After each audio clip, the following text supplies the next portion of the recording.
3, 2, 1. I always like start counting down and people are like, what are you counting down for? And I'm like, I have to tell them what I'm counting down for. I forgot.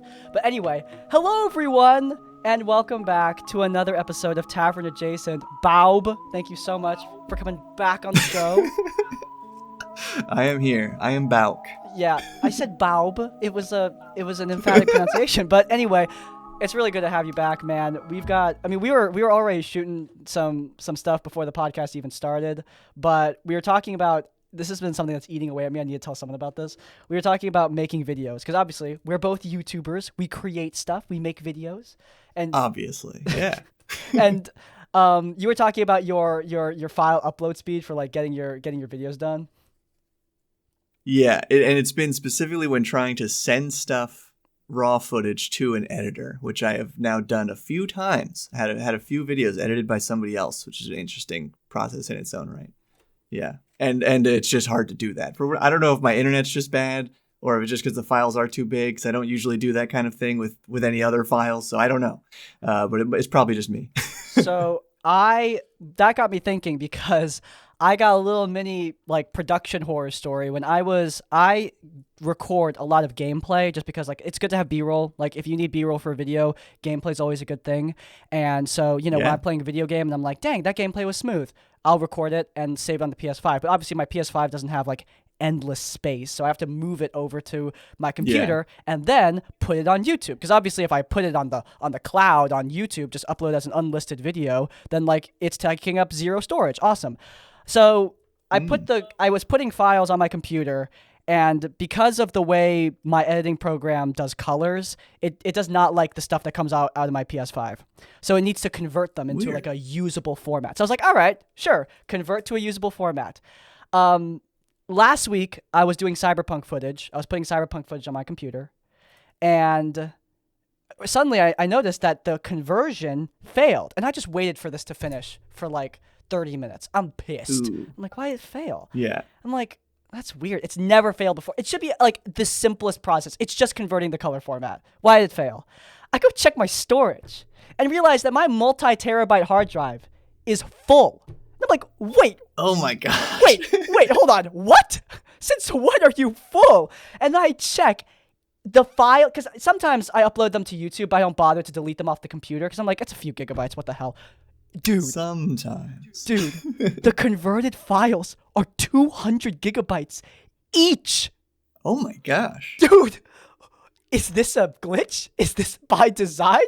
Why are they that big? So anyway, yeah, that was like... That is really obnoxious, yeah. That's the problem I'm running into now, is the PC that I like edit videos on and stuff is not like a great PC. It's definitely like if I tried to play games on this, it probably wouldn't go well.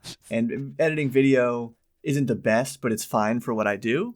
But then just storing, like I can't store that much on it, so I'm kind of constantly having to move things to an external hard drive, and it's starting to get annoying because gradually like space does still just fill up on the computer itself, even though I'm moving a lot off all the time. So having it for really only, I don't know. Actually, it's probably been almost 5 years now, but it should be longer than that. I should be able to have a computer for longer than 5 years. Yeah, I feel like I already need to get a new one. Chugging this rig for like 4 years. I remember, oh my God. Have you ever almost lost Bob World Builder, the channel? No, what do you mean? Have you almost you've never gotten, how long have you been doing this? For about 5 years. Or 5 years, and you've never been almost pwned? Like, I mean, I've had a couple claims, I guess, from like music. Is that what you mean? Like no, a copyright strike? Like someone hacks your YouTube channel. Oh, well, all right. I don't even want to jinx this, man. But no. Far, no. I almost got pwned like way back. I had like 10,000 subs, so I was like, yeah, I'm fresh off the boat. Like I don't know anything. I'm in this business. But yeah, I got my Twitter, my Instagram, everything but the YouTube channel got hacked.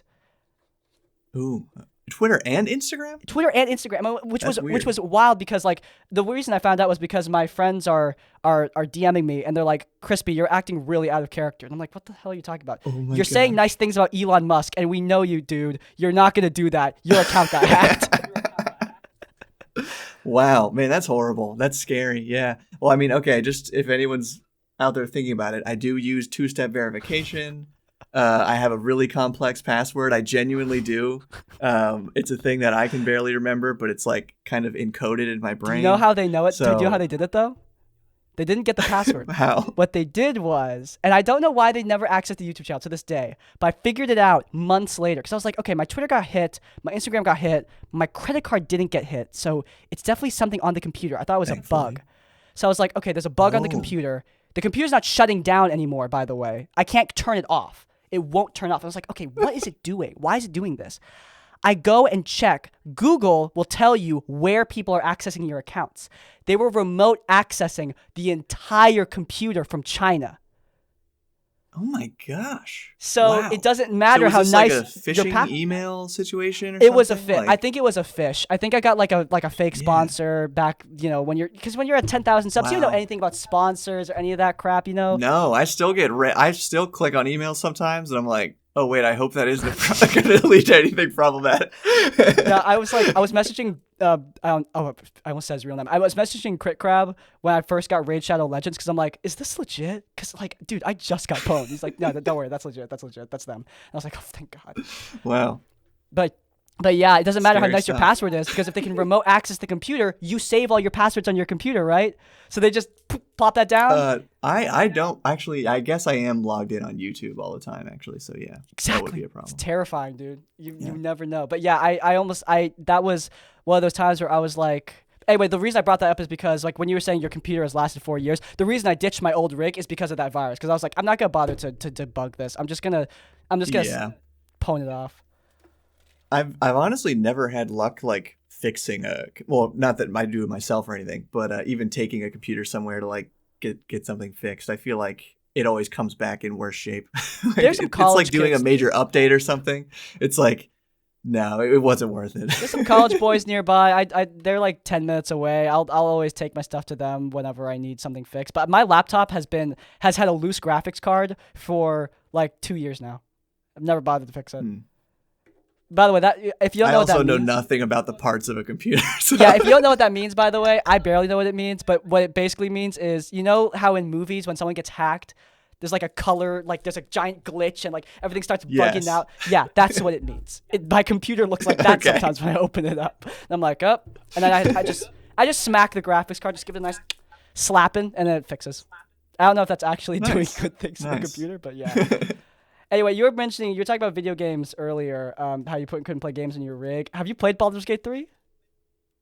I've played a little bit of Baldur's Gate 3. When I say I couldn't play games on my computer, I also hardly play video games. Like when I was in high school and like half of college, I played Xbox and like, well, actually, I don't know. I played video games most of my life, but then for some reason stopped in college and never really started again. So I played but my wife is like super into video games. So she has done like 1.5, I think, playthroughs of Baldur's Gate. God. And yeah. And so I've played a little bit of my own, but pretty much completed the first like arc of it through the goblins Yeah. and defending the druids and yeah. such. But yeah, eventually just, I don't know, didn't pick it up again. It's a long game, man. Oh my God. And that's kind of part of it. That's like part of why I actually stopped playing in college was like, I could be doing other things. And then I did. And then I just haven't, it's been tough getting back into it. Yeah. Yeah, one thing someone was talking about, there was a video by, I think it was Alana Pierce. And I totally agreed with what she was saying. She's a games critic. She worked on like the God of War series. And she's really talented at what she does. She's been in this industry a long time. So I respect what she's saying. But I did disagree with something that was brought up, at least in her comments. I don't remember if she herself said this. But she was talking about how like video games, like we need to be more okay, or like at least people in the comments were talking about how like we need to be more okay with like 6 out of 10 video games because they're not bad. And I'm like, you're right, they're not bad. But like, okay, take a 6 out of 10 movie. How long does it take to finish that? 2 hours. 6 out of 10 video game? Dude. Ooh. That fucker's like 20, 30 hours. All right? That's a really good point. Yeah. I'm not spending... And to go to a movie, what do you spend, like $15? Whereas like a game is like 60 minimum, so... Yeah, no, it's like AAA is 70 now. I'm sorry, if you're charging me $70 and your game is 6 out of 10, that might as well be 0 to me because I'm not paying $70 for something that's hot garbage, man. Like I don't know if you've caught the discourse around the new like DC Suicide Squad game, where you shoot Batman in the head, but you Wow. yeah, you torture Batman and then you shoot him in the head. I've never felt dirtier in the video game. But the point is that, yeah, and that game is $70, and people are saying, oh, it's not that bad, like 6 out of 10. Dude, I'm not buying a Suicide Squad game for $70 if it's 6 out of 10. No, miss me. Yeah. Well, and that's the thing. It's like when you have games like Baldur's Gate that are rated so highly and have so many hours of gameplay time, it's like you kind of don't need to, like, if you hear bad reviews for a game, you do have other options. Like, you don't have to get the new thing if it turns out to not be great. So yeah, there's no reason to settle, I guess, like, for that. Absolutely not. Yeah. I mean, has there ever been a time where you felt that way about like a new release? Like, you're thinking, man, a new D&D release, like or a tabletop release, where you're like, yeah, I mean, it's all right, but like, it's not really the money that's usually the problem with D&D stuff. It's the time. Like, for me, Well, what for you? do you want me to make you angry? If you say Flea Mortal, I'll lose because this my is kind of shit. how I feel about some. That's about some MCDM stuff. What? Is that and the thing is, now here's the deal. I've never fully given it a chance. I don't own any of it. I bought like one thing digital. Okay, I bought hold on. What's your email? The Beastheart class. But yeah, so that's the only MCDM thing I've read, but I did really like it, actually. But even that, it felt like that I do feel was a bit complex in nature. Yeah. And so for certain players, that's going to be great. Like, I know somebody at my table who would probably love playing that class. And I totally would. You know, like, some people don't even allow like third-party classes at their table or whatever. But no, that would be fine. But when it comes to some of those books in general, like, I understand the hype. And actually, okay, you'll like this. I did back the RPG. Yeah, I know. I watched your podcast. I did back it. Oh, okay. Oh, I was right. making sure that you were loyal, that you still believed in the cause. I was checking it out. I was checking it, Bob, yeah, exactly. right? I want to support it. I love that it's happening. And I just don't think it's necessarily going to be like for me. But I also think that at least when it comes to the RPG, there's going to be cool stuff that I will learn from this game. But when they're making 5e stuff, it kind of just feels like 5e, but with more rules. Yeah, and I know that might be cruel. That's like a really crude way to say it. It's funny but, because yeah. just recently, I remember when I said this. I don't remember how I was. Oh, it was in Q&A. Someone asked me about like the latest how I feel about the MCDM RPG, and I said I'm really grateful because my main issue with MCDM stuff, aside from Flea Mortals, is it feels like. Have you read Kingdoms of Warfare?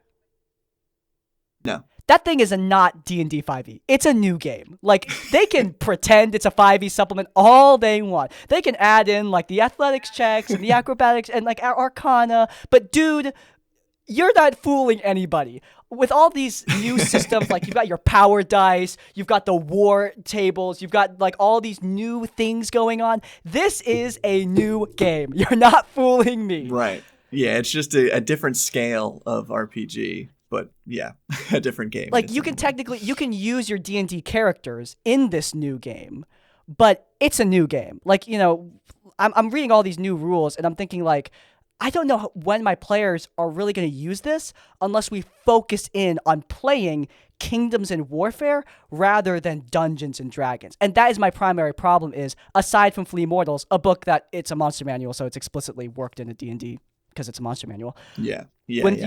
When you look at something like Kings of Warfare, it's so divorced from Dungeons and Dragons 5th edition that I'm like, okay, I like that. I'm cool with that. But I can understand why someone definitely would not be down to learn like this whole new codex of crap. Not crap, it's good stuff, but like a whole new codex of stuff. Yeah. I mean, and that is pretty much my feeling. It's like, I'm sure it's good. And I'm sure there's some things in there that could like help me out. Like, even in the Kingdoms of Warfare book, like, there's going to be some great nuggets in there that I will use. But I don't want to read through like several hundred pages to find it. But I am going to tell you, man. So I guess that's the thing. I need content creators out there who will make a video breaking down the highlights of Kingdoms of Warfare, etc. I mean, if I want to break it down for you, like, you can. The coolest part of that book from a D&D 5th edition standpoint is like, you can create an organization which is really cool because like your players get together and be like, what kind of organization are we going to be? Are we going to be like a thieves guild? Are we going to be like a soldiers battalion? Like that's cool. I like it when players get together and get hyped about that sort of thing. But when you do that, you can pick certain roles in those guilds, and from those roles you get certain abilities. Like now your attacks. Are you kidding me, dude? I told you one. Warfare. When you pick your role, you get new abilities that are really cool. Like thematically, some of these abilities are sick as hell. Like if you pick the seance role in the wizard circle, you become like a necromancy savant, and you can just pick any necromancy spells you want. Which, from a build crafting standpoint, like that opens up so many possibilities for necromancy characters or divination characters. That's awesome. That kind of thing is so cool. Yeah. Or being able to cast one illusion spell per day with 0 concentration. Infinite invisibility? That sounds amazing. Yeah, I mean, that's a good point. I guess it opens up a lot of things, like unlocking things that are already in the game. That's a cool way to counter argument, that's also 12 pages of a 300-some page book. So, So, yeah. Well, that's what I need. That's what I'm saying. Yeah. And so actually, and that was my other point is like, I know eventually they'll probably release like a quick start guide for MCDM, and like that might be the thing I end up keeping. Like I'll get the book and I'll play from the book, but then I'll probably like do a giveaway or something with that event. I mean, unless I love it. I mean, I'm saying all this now. Who knows? Maybe it's gonna become like the game for me. Have you read through any of the pretest material for the MCDM RPG? No, much like 1D&D now. I'm just kind of like, I'll show it to me when it happens. Like There's other games that are out and fully complete now that I can play, so I don't need to worry about these ones in development. Some of them are interesting. Like the thing that interests me most about MCDM's RPG, no roll to hit. That's like a central. Well, I mean, so that's something I like about it is because that's something that a lot of the lighter games that I've been reading and dabbling with are the same way, and I think that's where it's like it's just becoming a more popular part of like the zeitgeist of these RPGs that focus on combat. It's like, wait a minute, we could take out this whole step that, as Matt and James Introcaso always say, it's just kind of like roll to see if you have your turn, where you could just have your turn. Yeah. I told my players about that, and they were like tentatively interested. I was surprised by how because I feel like as a dungeon master, it automatic hits make DMs sweat generally more than players, but I was surprised by how much my players were sweating when I told them about that. They were like, that's really different, I don't know. And so obviously we're going to play test it to find out whether or not they'd like it, because they like MCDM material. I mean, they don't know it's MCDM material. They're not in the zeitgeist. They just play this. They just play the game. Yeah. They're not nerds. Yeah, but they don't have their own YouTube channels about it where they have to talk about these things.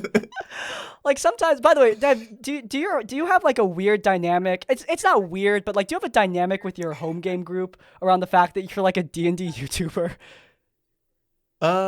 It comes up sometimes, but less often than you'd think, I guess. Yeah. I get freaked out because it is the thing where one of them is really into DMing as well, and watches a good amount of D&D YouTube and other content too.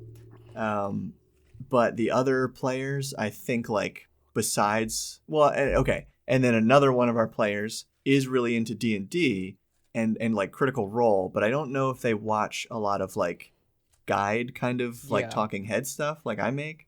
And then the other two are they don't really, I don't think they're tuned in to anything besides what happens at our table. Yeah. No, the only thing that freaks me out is I don't know why, but I felt so weird when my players was like, hey, I really loved your Q&A. And I'm like, why are you watching my Q&A? You know me. Every time I feel the same way when somebody I know. I mean, and honestly, even the times I've been to conventions or something and somebody has come up and been like, hey, I loved your video about blah, blah, blah. It's like, wow, yeah, people are watching that. It's just such a weird feeling when that happens in person, when somebody talks about what you do on the internet. Yeah. I sometimes it doesn't clock to me oh, people watch these videos, and oh, I just realized a video went up 27 minutes ago. I should probably go check what's going on with that. Oh crap, that's not good. I mean, it is or it isn't. I usually try to wait a full hour before I look at a thing that goes up. No, that's probably for the best. But I'm such a painful control freak It's like it is a thing. Like I do not like things that are outside of my immediate grasp. And obviously like being a YouTuber, there's certain things that are just not in your control, and that really Oh gets yeah. to me. Yeah. Well, no, that I totally level with that. That's how I am about a lot of things. Like we talked about me working with an editor a little bit. Like that's such a huge step, and they're Oh still my only doing god. like 1 out of 5 videos. And they're literally right now editing. I think the third one that I've had somebody else edit ever. And it's the same group. Like I'm trusting these guys now. We're at a good place, but it still like took so long to get there because it feels like the edit is such a like a personal part of like what makes the video like my video in a way. I don't know. How would I even like But yeah, tell someone how I to know edit what my you're saying videos? about the control. Yeah, I wouldn't even know how I would communicate. Like in the time it would take me to communicate to someone else, like here's how I want this done. I would have Yep. it done already. Like that's the kind of thing where I'm like, because I mean, do you do skits and stuff? I don't know if you still do that. Like you did it a while Not back. really. Like it very few and far between. Yeah. Yeah, in my RPG horror stories, we've been doing a lot of live action like sketch comedy stuff like throughout to like That's cool. yeah, it's been a lot of fun. But like how the actual hell do I communicate to another person how I want this edited? Because like Yeah.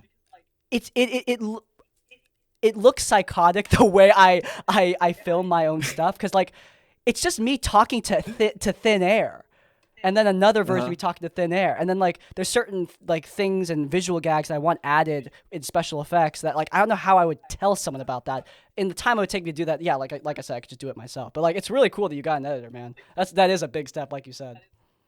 Why'd you end up Yeah. doing that, I by mean, the way? yeah, it was actually they reached out to me about doing a collaboration with another creator that they were already doing a lot of videos for, basically, um, and then and kind of on the sidelines of that, saying like, hey, and we'd love to like edit some of your videos too. So they edited that video, like the collab video, and it was a lot of back and forth. Like that was a thing where it's like, okay, this is definitely saving me a good amount of time, but it's not as much as like it could be if I was really just like, okay, do it, because I still had a lot of like Input. directions and guidelines and whatever for how I wanted it done. And drafting all that out took a while. Like fortunately they had seen some of my videos before, so they kind of knew what I was getting at. But yeah, so they did that one, and then I agreed that it's like basically the current plan is like one per month just for these first few months of the year. So they did a section of one in January because it ended up being like a really long video. So they did like a chunk of it. And then they're working on one now for well, February is what the month we're currently in, whenever you're listening to this in the future. Future And people. then one for March as well. But yeah, so it's really great. I wish I could do it more, but it's also a thing that it's like, well, this is a lot of somebody's time. It's a unique skill. Like it costs more than I wish it did to have somebody else edit a video too. So that's the Dang. thing. It's like I probably can't do it as much as I would want to in the future still. But it really helped me get back on schedule because for a while I was like putting out or finishing a video like the day before I want it to go up because I follow like a every Wednesday kind of schedule, and this helped me get a couple weeks ahead again, which is really nice. I upload 3 days a week. Yeah, I don't know how you do that. I don't know Dude, how anybody does that. You were my talking about uploading 3 times a week and how it's killing you. it's not killing me. I've done it for the past like how long have I been doing this? Like 4 years, 3 years. Like I've been doing it consistently. Wow. But I used to do four, but I pared that Wow. I pared that down because I was like, I don't think that that's possible anymore. Because now we're doing these live action skits. Because RPG horror stories went from like a 3 hour edit to like 8 to 10 hour edits now because of Right. doing the skits and the bits and all the jokes and the extra commentary, which makes the edit more fun. I enjoy it more because I get to do all that. But it's a lot more. So I Yeah. was like, okay, get rid of the other video. At this point, my talking head videos though, they're like my salvation. My talking head videos, they take me like 30 minutes to record, 0 minutes to script write because I improv all of them, and like 2 hours to edit. So I'm Wow. like, boom, I can get all that done in like 2.5 hours, baby. It feels so great. Yeah. That's great. Sometimes I have a video like that. Like I actually just was trying to record one today. It's almost more like reaction style content. This one I just recorded because it's just talking about like a sort of news D&D thing that happened. So I'm just like watching something, talking about it. There was no script, recorded it all in like, I don't want to say one take. There's still a lot of like pauses in there, things I'm going to cut out.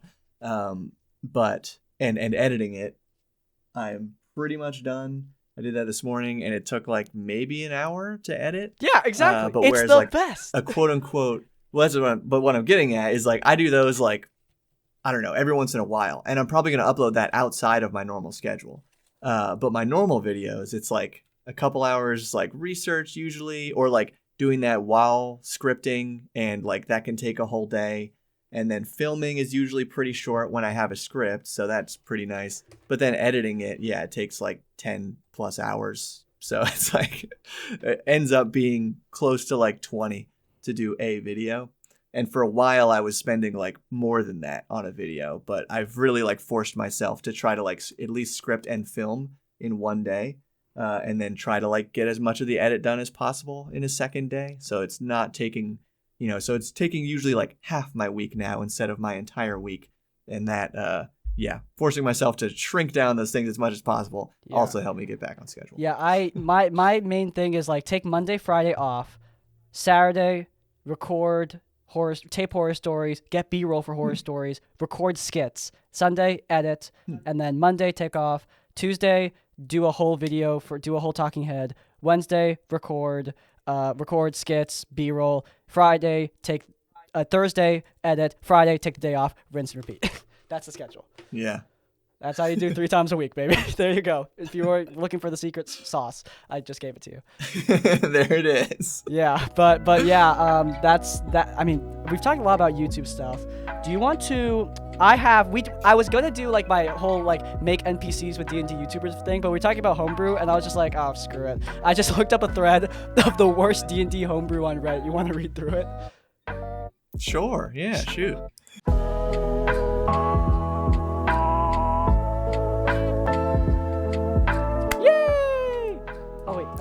To you. All right, you're back. All right, so I just took off my reading glasses. I need those to read. All right, let's look at some god awful. These are both house rules, DM habits, and homebrew. Like from what I'm looking at the top, it doesn't look like it's all homebrew. All right. Yeah, let's do it. So what was that accent? Let's do it. You turned into a New Yorker there for a second. That was just, I don't know. That was my mom from New York, I guess. Where are you from, by the way? Are you a New Yorker? I'm from Pennsylvania. I do have family from New York. And where the hell is Pennsylvania? But kind of like Jersey accent, though. Yeah. All right, here we go. First one. I'm going to go plop this in the Discord. Look at in the chat. Plop that in the chat. Oh, God. There we go. DM wanted to play the game in real time. So, for example, the ceiling is caving in. What do you do? Overlapping tabletop. Too late! You're pinned under the rubble! Very quickly, we learned it was like playing a game show where no one buzzes in. Oh. How sensitive are you with player time? I think I'm pretty generous with it, actually. Because I tend to let my players, like, just talk a lot and, like, goof around. But they're also still good about, like, when I'm ready to, like, get back into reading something or presenting something, like they're pretty quick to come to attention to. So yeah, we just have a good group dynamic in that way. If I am putting them on a timer, I'm gonna count out loud. First and foremost, it's fun counting out loud, honestly. And second, like you gotta give them some kind of some kind of warning.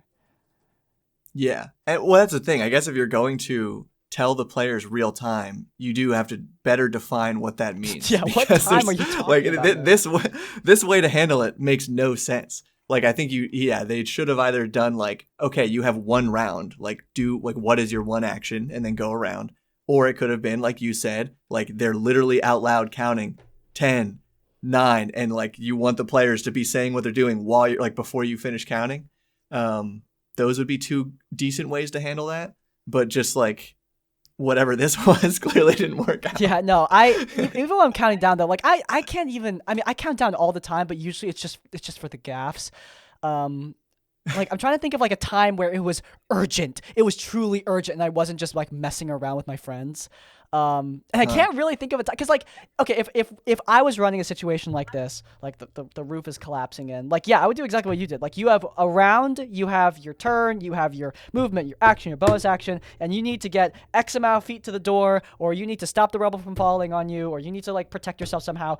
What do you do? And then Yeah. like, just let them go from there, because that at least defines what is allowed, rather than just going like, Yeah. come up with solution. Like, you need to like have some sort of like limited toolbox so that people will actually do stuff. Too open and they're just gonna sit Yeah. around like cattle. Yeah. And what caught my eye though at the beginning of this was like DM wanted to play a game real time. You can do that on longer time scales where like, yeah, okay, this room is filling with water and in exactly 5 minutes, and you like start a timer on your phone. Like, you can do that. Or like, famously now in the new like Shadow Dark RPG, torches last 1 real hour. So you just set a timer, and that's when the torch is going to go out, and no one can see in the dark in that game. So it actually matters. But like, if it's an instantaneous thing, like the roof is caving in, yeah, that's different. You got to have you kind of can't do real time. You got to have to still establish it by rounds or something. I'm really loving 480p Bob that I'm looking at right now. It's amazing. Did I get all glitchy for a second there? Oh yeah, dude, you're like you're in 480p, and also all those speeches delayed from when you're talking, which is gonna make this so fun in editing. I'm really looking forward to it. But yeah, it's amazing. All right. Well, I mean, we have the audio, so my audio will still be. Yeah, your audio's good. Okay. Your audio's good. So yeah, we're good there. All right, next one up. Put on the reading glasses. Let's plop this in the chat. This is a theme that I noticed the last couple times I reviewed homebrew house rules, and you can like chime in if you think that this is like a thing. Marshals can't get advantage unless it's granted by a spell. What is it with house rules and nerfing the crap out of marshals? It's a thing. Yeah, I don't know. I feel like I hear all the time how there's such a huge division between like martial characters and spellcasters, and honestly, maybe it's because like my games are usually like very rarely will go past like 10th level. I just don't see it. Like, it doesn't really happen at our table. Or like maybe just my players rather don't make like a stink about it. I don't know. So I don't really see the need to create that kind of nerf or buff or whichever way you want to do it. But that I wouldn't like that rule. Can't get advantage at all unless it granted by a spell. Someone hates rogues, by the way. That's a specific rogue nerf. Oh, That's to true. hit rogues. Yeah. Like that guy looked at a star and then went. Like you can't. There's like, how would you? Because now sneak attack can only be granted by the. Well, most people get the sneak attack from the. By the way, this is a thing that I didn't even realize. Did you? Was there ever a time in your DMing where you thought rogues got sneak attack from flanking?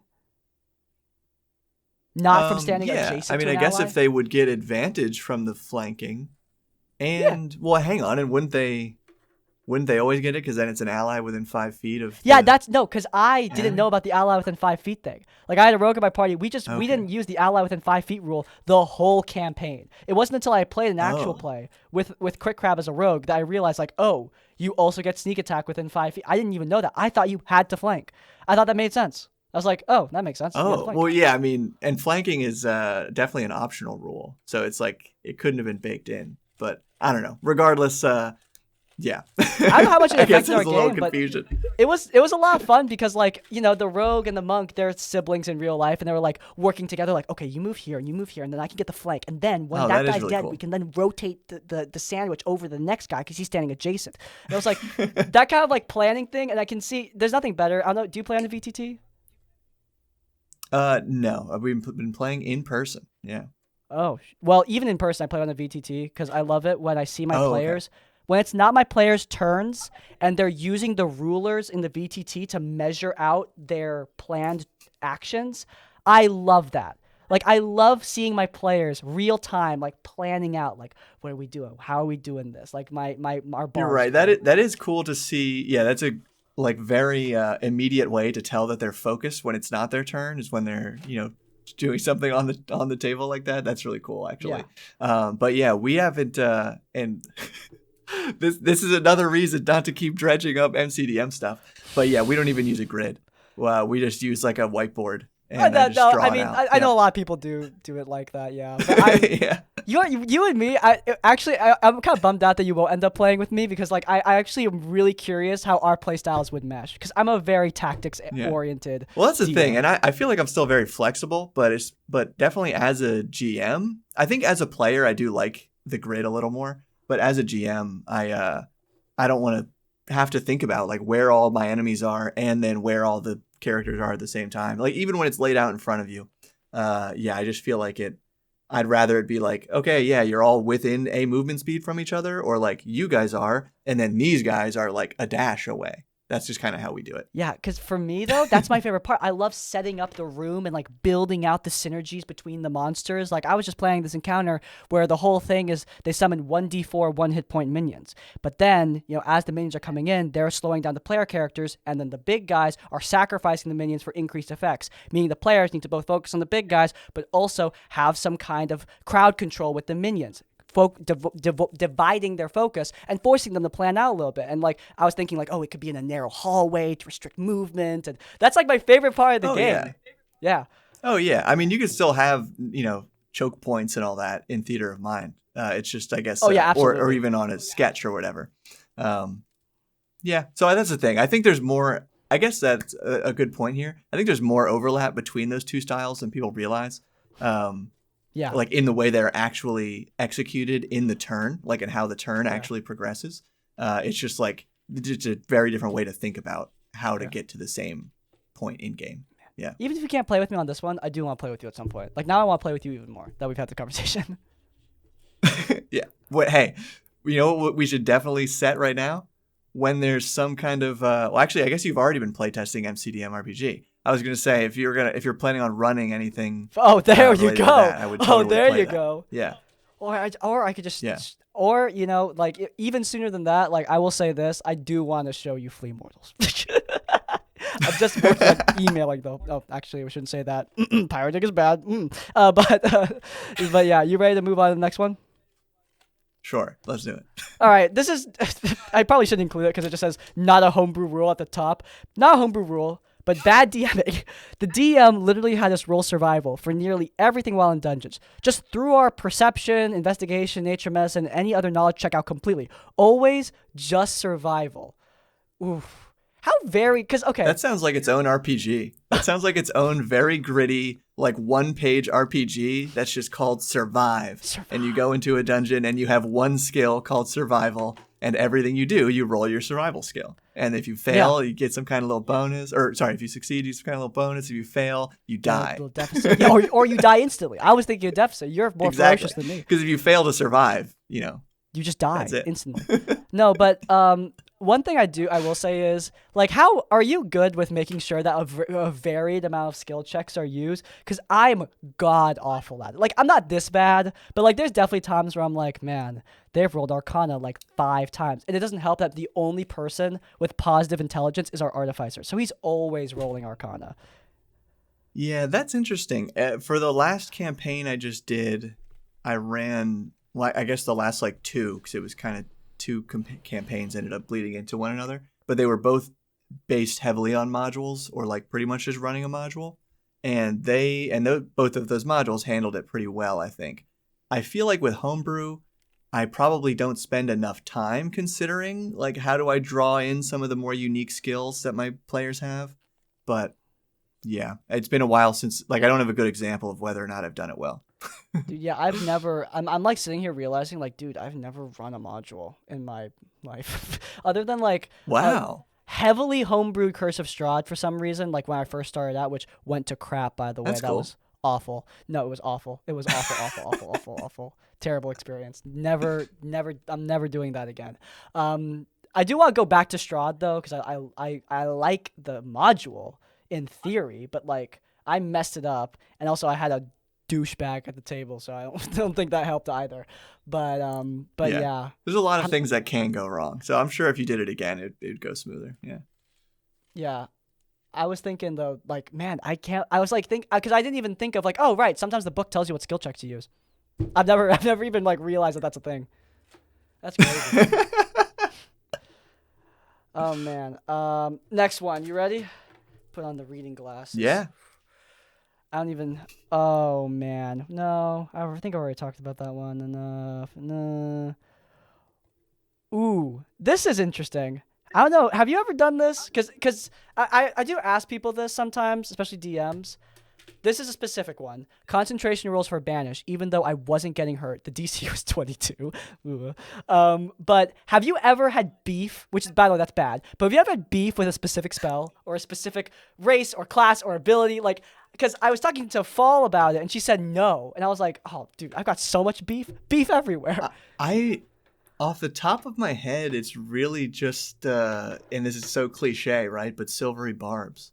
And it was because Yes! a player character used it in our last campaign, and he only used it a couple times. But it's like, and we were homebrewing a lot anyway. Like I was pulling a lot of spells from DCC, Dungeon Crawl Classics, and he was loving those. And maybe that's why he ended up stop using silvery barbs, because those ones were even cooler.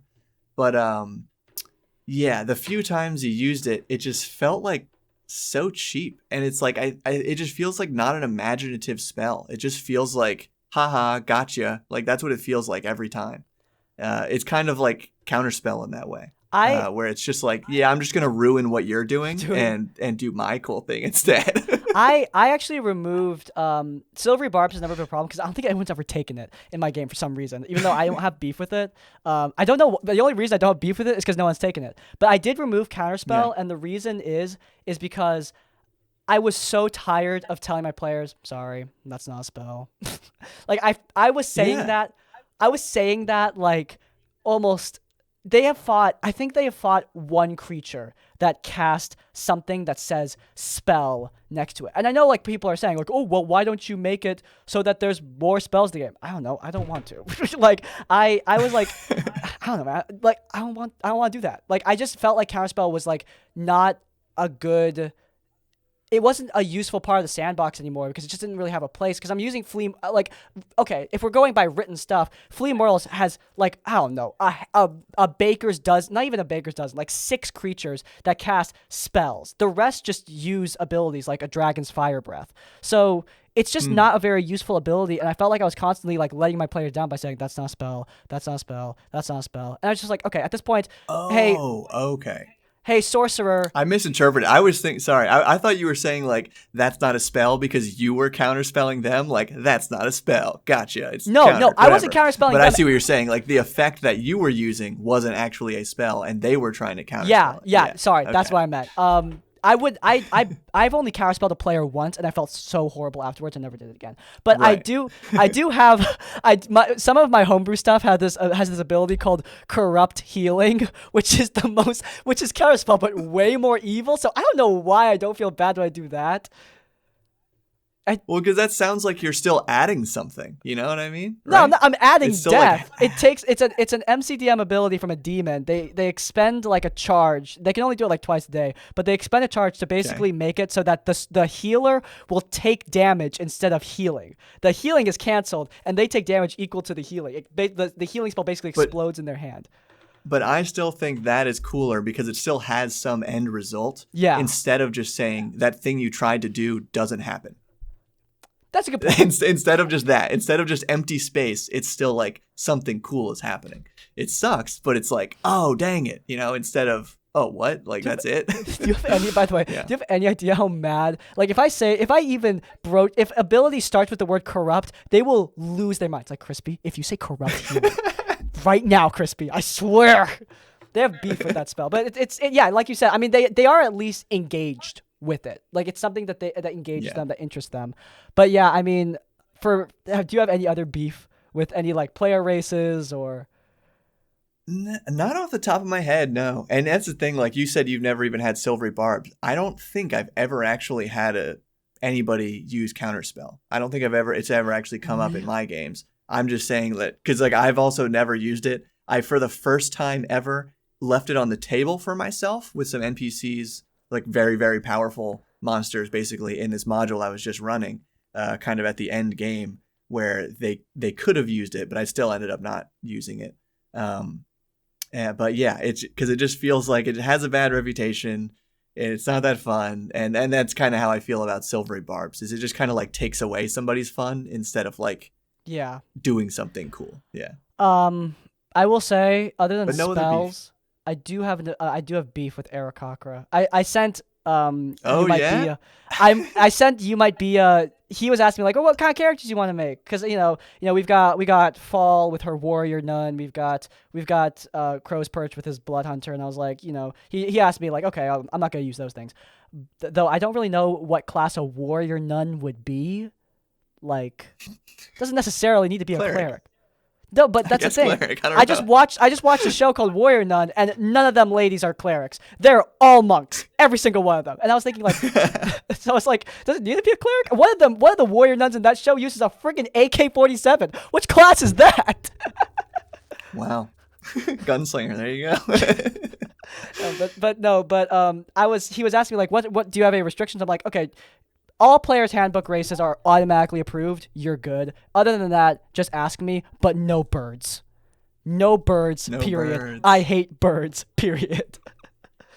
Yeah, I did have a character who wanted to play an owlin, but we had already kind of established that we were just gonna like pretty much sticking to player's handbook. And he ended up, we just like tweaked it. He was like, okay, well, instead of being able to fly, and we like came up with something else. I don't even remember what it was now, but yeah.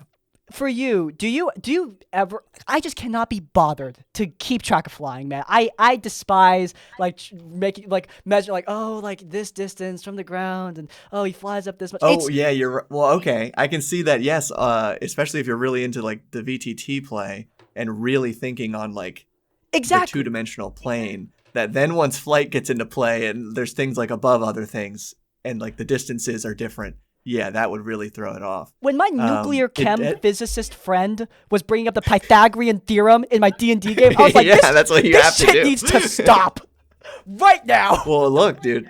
I mean, that's the deal. Is like in a theater of mind game or a game with no strict measured distances. Then it's just, hey, it's a movement speed away, and so you're not having to be as strict about it. But when you have that level of granularity for measurements, and then you want to maintain it in 3 dimensions, it's literally a whole new dimension of complexity. So. Yeah. So I just say Baldur's Gate 3 rules. If you're flying, that's all good. True. But your ass is back on the dirt at the end of your turn. I'm sorry. You can fly. All good. Well, that's a good way to handle it too. Yeah. Yeah. I think that's a good way to just like fix that for bird people in general. Yeah. But I also just hate birds in general, so no one's playing an Aarakocra. So a little biased.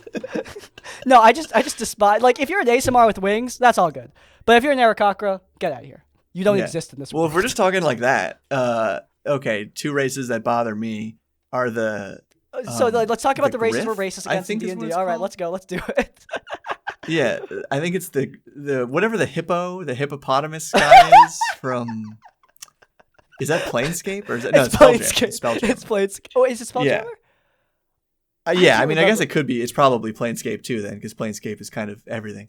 But that is just like a very weird aesthetic to me. Not only that it's a hippo person, but also that they have this very like imperialist, like they're always pictured with like, I'm talking about like an officer's kind of uniform and like they have these like blunderbusses and stuff. It's like, this is so different. Like this is just leagues away from the kind of fantasy that I'm interested in. What's the other one? It really is, but it's just not for me. It's just not for me. What's the other one?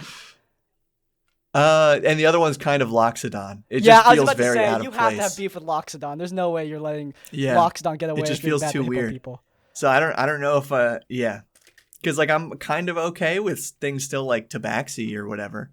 That's just another mammal, but I don't know why the elephant people just gets me. Yeah.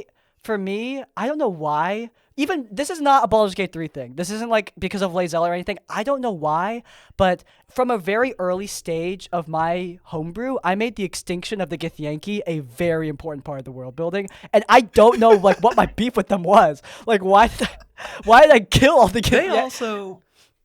That's a good point, but honestly, I don't know off the top of my head what they even offer. Like, what is the special things about playing a Githyanki Yeah, I mean, like from a lore or stand. Githzerai? But from a lore standpoint, they annoyed me because I don't know. I wanted the Illithid to be part of like this mysterious like fourth dimensional world. Like I had this like really cool monologue that I explained that my players really loved. But like, okay, at the same time, like they're talking about how they're the reflections of higher beings from a fourth dimension that exists beyond time, and they're also getting their butts kicked by yellow lizard people at the same time. Like I don't know. To me, that just didn't parse. So I was like, yeah, from a very early stage of my world building, yeah, their extinction was like a major part of the lore, and I haven't like even though I like Githyanki now because of Baldur's Gate 3, I haven't walked that back. So I don't know. Yeah. Maybe in the future. Well, and I'm just curious. I know we're like way off topic of whatever these things are now, but I was gonna ask. So you said you're playing a lot of, you don't play modules, but you're still using like Forgotten Realms as your setting? No, Or- Forgotten Realms is not my setting. I have a custom setting, but like I use some Okay. Forgotten Realms races, and by like I just slap their names onto stuff that I wrote. Like you know, Okay. the tieflings are not like the tieflings of my world are not the tieflings of the Forgotten Realms at all. I just took the name tiefling and the aesthetic and just slapped it on something else, which I know some people might be bothered by that, but like to me, like that's a lot of like what No, my that's- homebrew is. That is what homebrew is. Yeah. Like I don't know. I like recently for this. Oh, I mean spoilers, I guess. But like for something I'm writing out right now, I'm working on like the Red Wizards of Thay as an antagonist, and like I'm realizing like midway through, I'm like, dude, this is not the Red Wizards of Thay. This is a combination of like like cyberpunk megacorps combined with like body horror stuff. Like this is not the Red Wizards Okay. of Thay. But I just slapped their name on it because it sounds cool. It is a good name. It is a good name. Yeah, I definitely take that. Do you do the same thing, by the way, when you're homebrewing?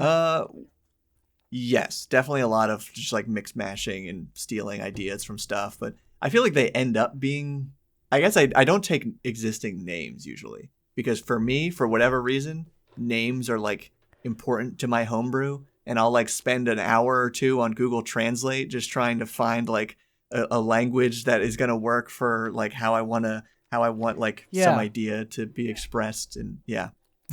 That's the thing. Like, for me, I was thinking like midway through, I was like, by the way, when I'm creativing, I'm usually like pacing around my apartment talking to myself while listening to music. And I don't know if you've ever done this, but one time I just went, fuck it. I left my camera on in my living room. I was like, what would this look like if someone was in the room with me while I'm doing this? I look insane. Like Yeah, I feel like you don't want to do that. I look crazy, dude. It is bad. And my greatest fear is that people and my neighbors can like hear me. That's my greatest like of all time fear is that people can hear me while I'm prepping D&D because I sound crazy. I sound like a murderer. It's bad. But I was thinking while I was like workshopping these Red Wizards and like workshopping how they would talk and like, you know, these major characters, I was thinking, why the hell do they need to be the Red Wizards of Thay? Like, why can't I just, if I gave this faction a custom name, no, everyone would think that they were just written by me. But because I named them the Red Wizards of Thay, there's going to be that parallel. And I don't know what made me go, but eventually I just went, no, they're the Red Wizards of Thay. I just sat down and I was like, no, this is it. We're not changing it. I don't know why I did that, but like I did. It is a weird like process, man. Homebrew is a wondrous thing. It really is. Yeah. But anyway, we've gotten way off track of talking about these bad house rules. Do you want to just do one more and wrap the show? Yeah, let's do it. One more, and then we wrap up the show. Okay. Trying to do one that, ooh.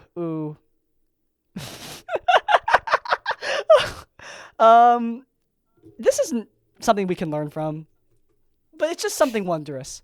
No spell slots need to be used if you're outside of combat. Huh. Wow. That sounds extremely generous. When you were a brand new DM, did you ever do something stupid like this? Like, how bad Oh could it be? man, I must have, but Me too. nothing's coming to mind. I'm thinking. Yeah. I'm thinking. Because you know that you did. Well, I can say I'm not like trying to crap on my first DM, but I had a spell because as a player in the first campaign I was in, where it was all homebrew pretty much. Like we made up our own abilities for a lot of it, or workshop things with the DM, but a lot of it was just us making stuff up. And he gave me a spell that was like, I don't know how many dice, and then like plus whatever skill, but then also multiplied by my level or something, like the damage output of this spell.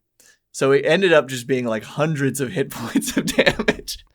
And we did get to like pretty high level in this campaign, and there was a lot of other overpowered homebrew stuff, but even that was like more overpowered than the other overpowered stuff. So yeah, that was one thing that comes to mind. Okay, I'll say it because I'll say this for my screw ups early on. For a long time I didn't want to do death whack-a-mole. I wanted to prevent that, so I made it harder to res someone after they hit 0 hit points, which, okay, in hindsight, terrible thing to do, because now people are playing the game less, so that sucks. And you can see it not work. You can see it not work live, because in previous actual plays, like, that's what I did, and it wasn't like the worst thing ever, but there were definitely times where I could tell people were getting disengaged because they're not playing the game anymore. It's harder to get rezzed after 0 hit points. So that sucks. I changed the rule, by the way, to just make it so that you suffer a point of exhaustion after you get res from being downed, which, yeah, definitely encourages people not to go down. So it avoids a death whack-a-mole thing. But yeah, as an early rule, that was a big mess up for me, was making it harder to get back up after hitting 0. Well, hey, like, I've definitely, again, nothing's coming to mind, but I know I've like fiddled around with how death and dying, I guess you could say, works, because I feel like I've still have yet to kind of land on something I really am super happy with. Like right now, like I think in our previous game, the module we were just playing was Tomb of Annihilation. So if you actually died, like, you were just dead. There's no resurrection in that game. But if you were just having death saves, of course you could come back. But I feel like we didn't, for whatever reason, I guess, didn't end up with a lot of the whack-a-mole. But in my wife's game, like, now she's kind of taking over as GM in this current campaign we just started. And I mean, she's GM before, but this is just like a new one we're starting.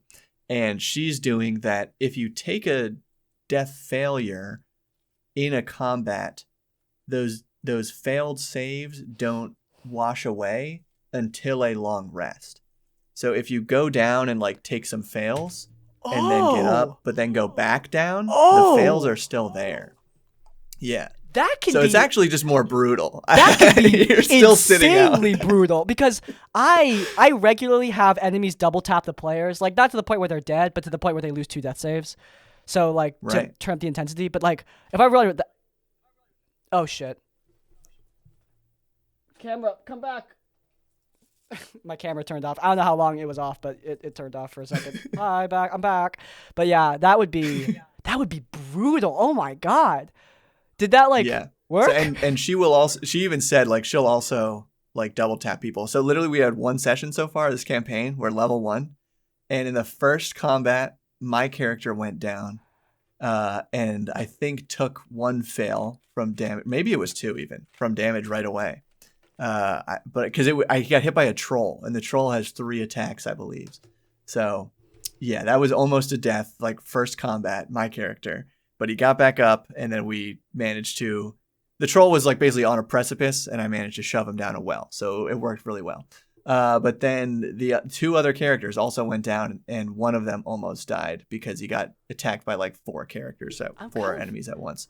So first session, almost 2 deaths right off the bat. I think I will. Yeah. That rule is really cool, but I would say like increase the amount of fails a person can have if you're running. Because my main concern is, like, I'm looking at some of my homebrew stat sheets, and I'm like, okay, like, this would be brutal. Like, for example, if someone goes down, they're like failing death saves. My concern is if someone goes down again, because you come up, you only got like 1 hit point, 10 hit points. When you're at like 12th, even like 8th level, you're getting double tap back down all the time. It happens constantly. And so like the consequences for that in that kind of game would be pretty brutal. But I do like that rule. I am gonna thank you for that. My players will. I think the Like what I have in my head though, as like a solution that I think I'd be happy with, but I haven't really play tested it. I think this is also the way that DC 20 is going to handle it. Is that when you hit? Actually, I'm not sure if they do it at 0, but in my mind, it's like when you hit 0 hit points, it's more like your speed is halved. You have disadvantage on everything or something. It would feel like a heavy level of exhaustion, but you can still do stuff. You know, you can still try to do stuff. You're just probably bad at it. So that way it's like, okay, I'm not completely helpless as a character. I still have a turn. I just have to focus on escaping or, you know, getting out of harm's way or something like that. I think that would work for me, but I haven't really tried it yet. Yeah, I've been thinking of something similar, but yeah. I mean, my combats are already pretty tight. Like they're tight as crap. So I'm worried about messing with the ecosystem. But yeah, there you go. I think that's it for homebrew rules. I think it's time to move on to the final segment of the show. Short little thing we like to call Thing of the Week. Hit the thing.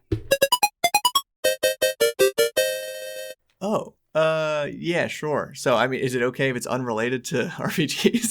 Absolutely. Mine is completely unrelated to RPGs. Okay.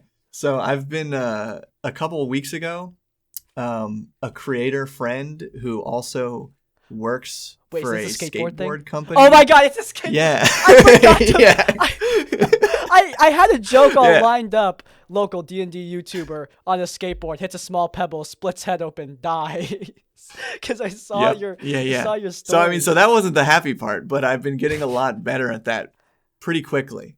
Just at, you know, I'm still really in the basics of just moving around on it, but that was kind of like my main goal, was just like being able to ride, literally, not do anything like tricks wise, but just ride a skateboard.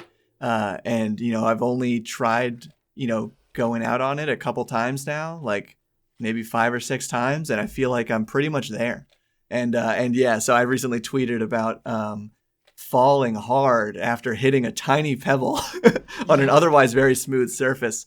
And what a lot of people said was like, you know, you can get bigger wheels, you can get like softer wheels and stuff, so that's not as much of a problem. And I might look into that, but at the end of the day, it's like, now that I kind of have like a bunch of the riding part down, I'm feeling more confident and like wanting to try to like, basically I need to learn how to ollie. That's kind of the thing, because then once you do that, then you can learn other like tricks or like how to go up on curbs or like rails or whatever.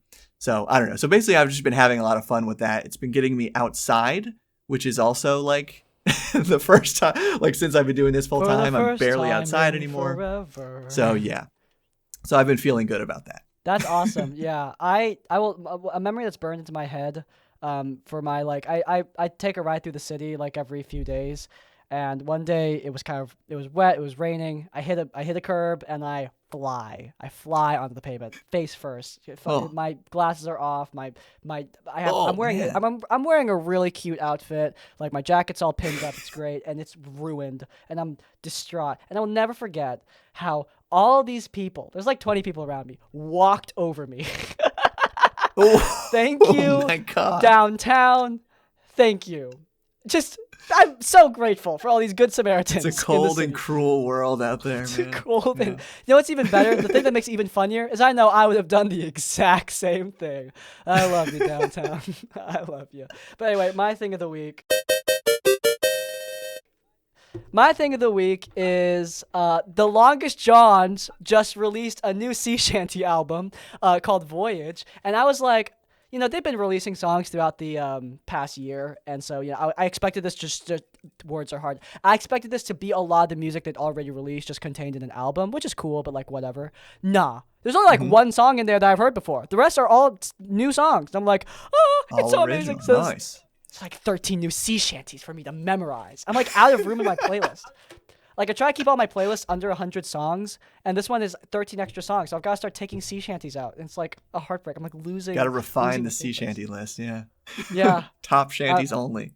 Top shanties only. I'm sorry, you guys are getting kicked, or at least new shanties. Like some of these songs, like there are times where I'm like singing in the car, and then a song will pop up. I'm like, dude, I just sang this like a couple days ago. Like it's getting old. Gotta get some new material.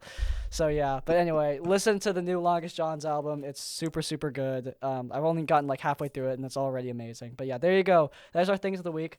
Only thing left to do, Bob. Roll out the red carpet. What you got going on this week, this month, this year? What's going on with the channel and the life? Yeah. So I think the big thing for this year, you could say, is what came up slightly before we started recording, that I will be launching a Kickstarter in May 2024. Prepare your wallets.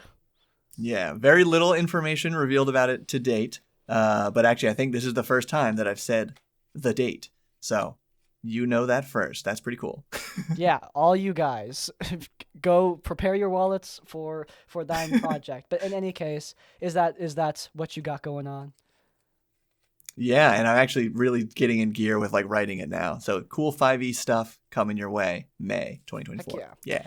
In any case, I hope you guys are looking forward to that. But I think it's time we wrap up this surprisingly long episode of Tavern Adjacent. That's definitely not this length because I don't want to do other stuff for other people.